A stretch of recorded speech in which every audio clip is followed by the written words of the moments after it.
Hi, and welcome to the Simple Weight Loss Podcast. I'm Christina, qualified nutritionist, food coach, and mum of two.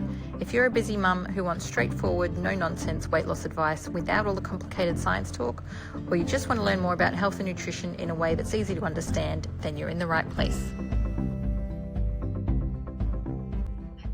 Hi everyone, and welcome back. Today, I want to talk about postpartum weight loss. So I'm a mum of two and I'm in a lot of Facebook mum groups, and I swear it's nearly daily that I see other mums asking about how they can lose the weight, and they're so much heavier than they were before kids and they're not happy in themselves, and they want advice on what's worked for other people. And there's so much pressure out there to just bounce back. I think we've all seen the typical celebrity posts flaunting flat stomachs 6 weeks after having a baby, while the rest of us are still trying to figure out how to fit in a shower every day. And into that in family members who mean well but say things like, don't worry, you'll bounce back, breastfeeding will make you skinny.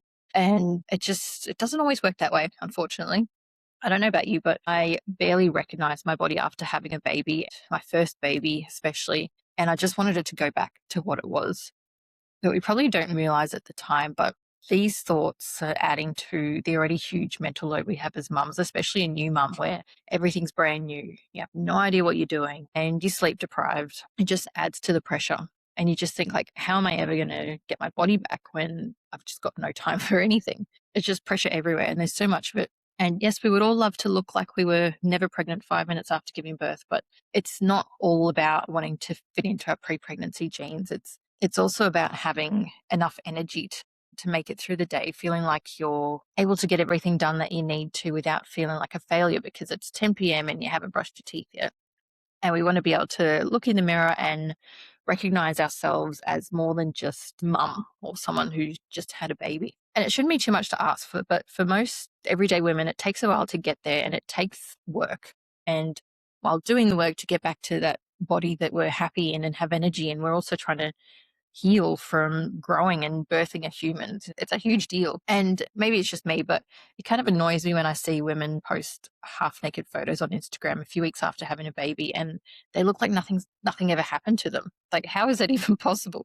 Obviously it's great for them and they should be proud of what their bodies have been through, like we all should be, but it doesn't help the rest of us who are still getting around in our maternity undies at the same point in time.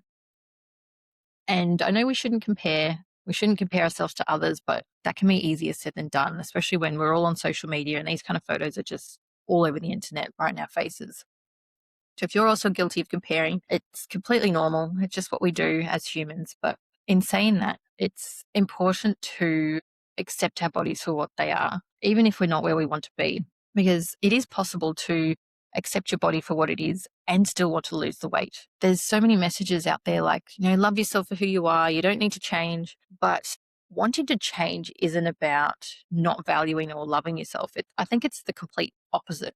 If you want to make positive changes in your life, it's because you do value yourself and you do respect your body. You can appreciate your body for what it has just done and at the same time want to feel different in it.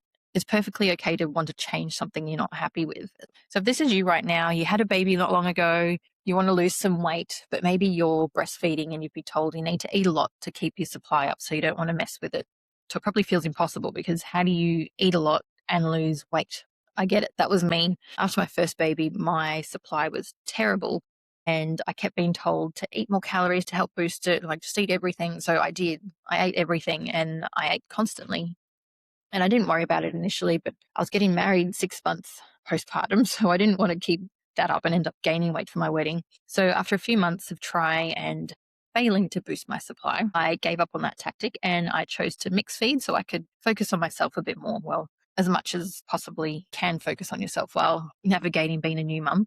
So before I get to what I did, I just want to touch on why weight loss after a baby can be really hard. Not always for everyone, but for some people, it can be really difficult. So first of all, pregnancy literally rewires your metabolism. When you're pregnant, especially in the third trimester, your body becomes naturally insulin resistant to make sure that glucose flows to the baby, which is great for the baby, but not great for you because this doesn't just magically fix itself after birth. It doesn't revert to how it used to work, and it can stick around for months. So this means that your cells aren't responding efficiently to insulin anymore. This means that your body stores more of what you eat as fat instead of using it for energy, which is just great. Then there's cortisol, which is a stress hormone. So the stress of new motherhood, you're trying to recover from birth, you're not sleeping properly, you're constantly worrying about, is your baby breathing or eating enough or sleeping in the right position? All of those things, it keeps cortisol running high. Cortisol literally tells your body to store fat around your stomach as a survival mechanism. It's like your body thinks you're being chased by a bear 24/7. And then there's estrogen and progesterone crashes. So estrogen drops dramatically after you give birth, which can slow your metabolism, and progesterone fluctuations mess with water retention and cravings. So your hormones are running wild and your metabolism is caught right in the middle.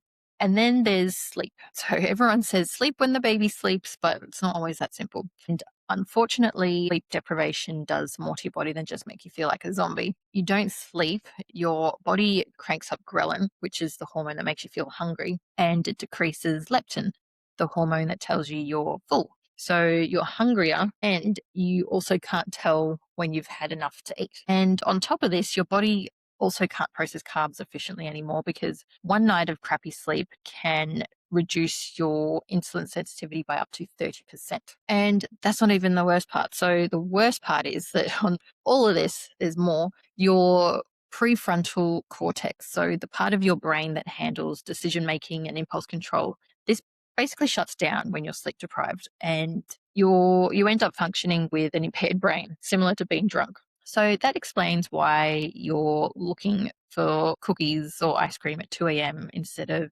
some healthy carrot sticks. It's not because you don't have willpower.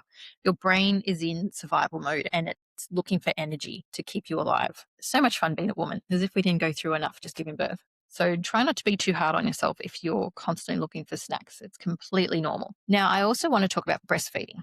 Most mums are aware that breastfeeding burns an extra 300 to 500 calories a day, which is like a whole workout, which is great.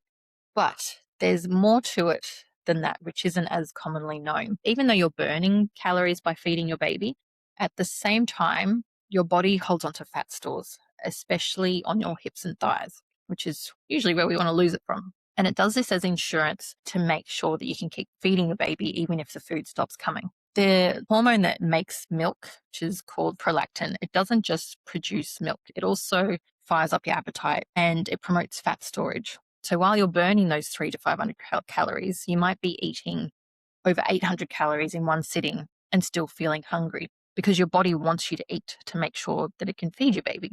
So you might end up eating all that food and still feeling hungry. If you're breastfeeding, you'll know exactly how hungry you can get. You might eat a full meal and then feel like you can eat it all over again 30 minutes later.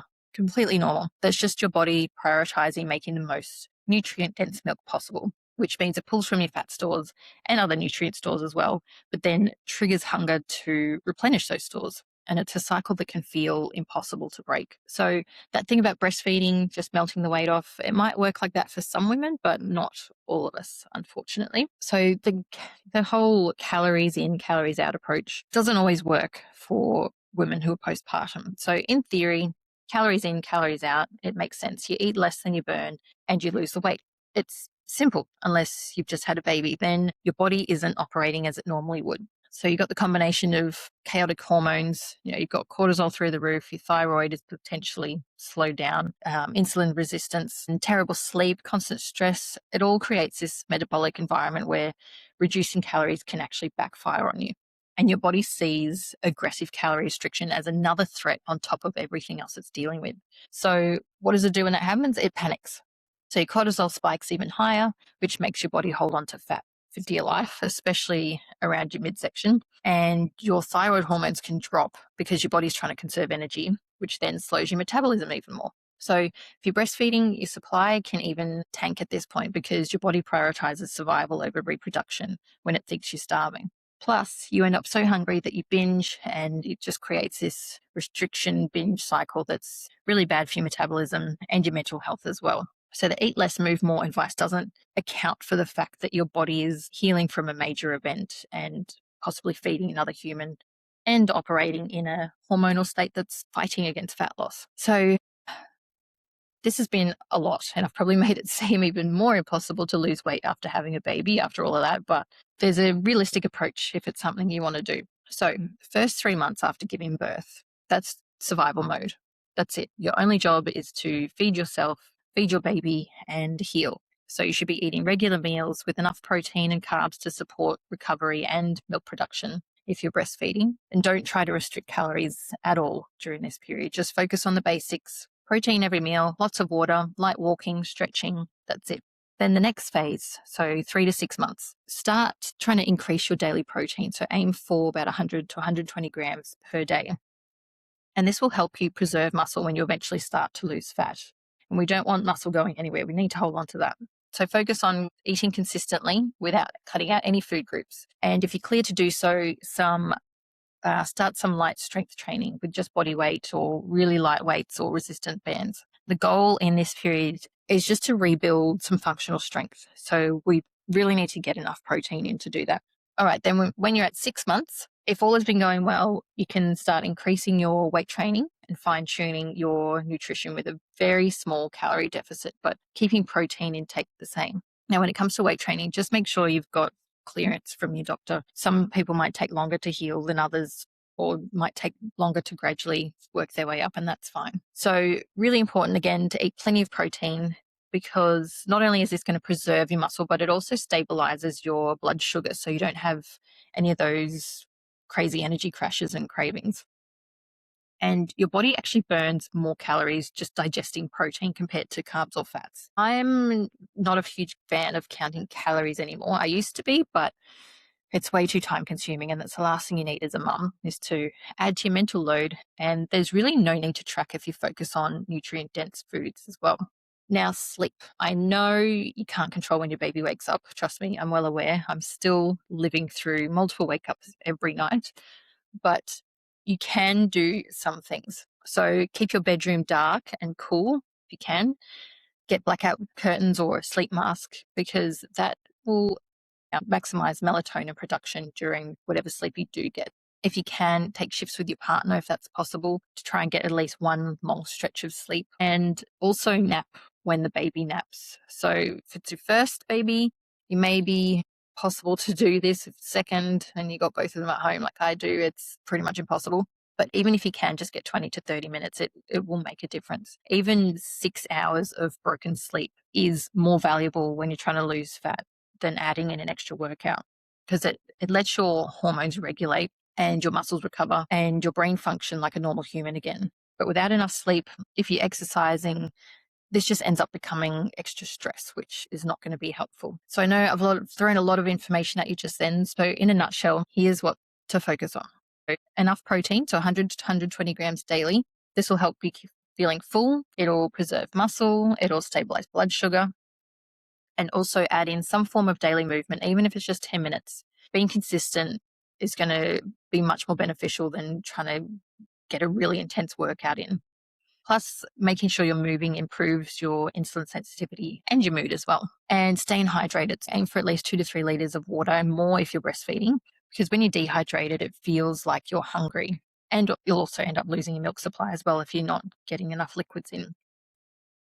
And managing stress however you can. So walks, saying no to things that you really don't want to do or don't have the energy for. Make sure you ask for help, because when you're stressed, this is the enemy of fat loss. It's going to hold on to it for as long as you're stressed. And don't worry about things like expensive supplements unless they've been prescribed, of course. But you don't need things like fat burners, which are stimulants and will wreck your sleep. Don't worry about complicated macro calculations or counting calories. It's really not worth the mental load for the tiny benefit you might get out of it. And try not to be so perfect with your eating. You don't need to cut out foods that you enjoy. That's not sustainable. And there's nothing wrong with having chocolate or ice cream or whatever it is you might like to have occasionally. Being really rigid with meal plans that don't have any flexibility just aren't going to work for you. So remember, consistency across months is what's going to get you the results every time. And also just remember, there's no timeline for weight loss or getting your body back. You've just had a baby, so you should be proud of that no matter what you look like or whatever stage you're at now. But if you want to put this into practice, I created an ultimate weight loss guide with meal plan that covers everything I've talked about today and more. Just a side note though, it wasn't specifically designed for breastfeeding mums. So if you are feeding and wanted to follow the meal plan, you just need to include extra calories to support your milk production. But all the principles apply and all the meals are delicious. So I've added a link to it in the show notes if you wanted to check it out. Well, that's it for today. If you enjoyed this episode, I'd really appreciate a review. It helps more people find the show. And come and hang out with me on Instagram at plantify your plate _nutrition. Thanks for listening, and I'll see you next time.